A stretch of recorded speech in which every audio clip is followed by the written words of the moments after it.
Why do we always overthink everything? This is Green.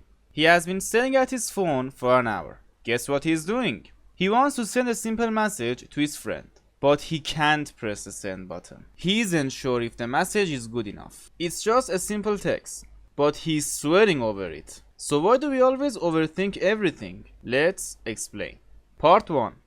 Built for survival, not peace. No matter how much meditation or relaxing activities you do, you should know that your brain was not designed to be calm. It was designed for one main job: survive. A job shared by every brain in the world. So when you give your brain a simple objective like what to eat or what to text, it creates several plans for it. Because survival is tied to being successful in every situation you can. Part 2.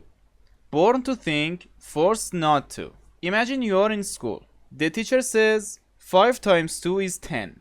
You don't ask why. Because they told you the answer is 10. You were born to think about everything, but they don't teach you how to think in school. So when you face a real problem and try to think of a solution, your brain can't find a pre-made answer. So it starts creating its own opinions and struggles to find the best one. This alone can cause minutes or hours of thinking if the solution is big enough. That's the moment you realize not everything can be taught in school or even university. Part 3.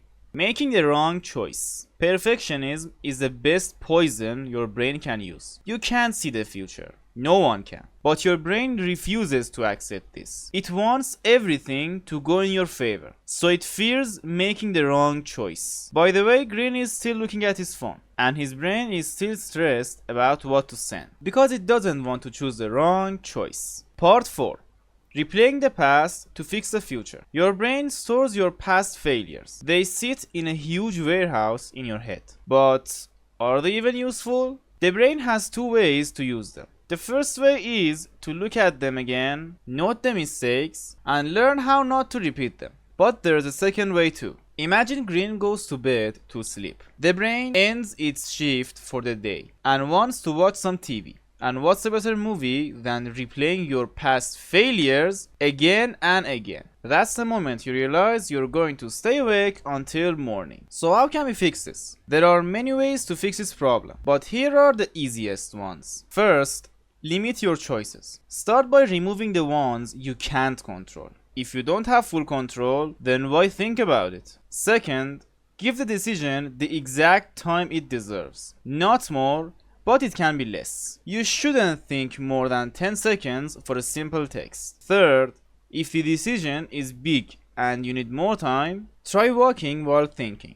This helps your brain focus more, so you spend less time deciding. And always remember, if you make a choice, don't think about it again. Stick to that choice and keep moving. Only come back when you need to learn from it, not to change it entirely.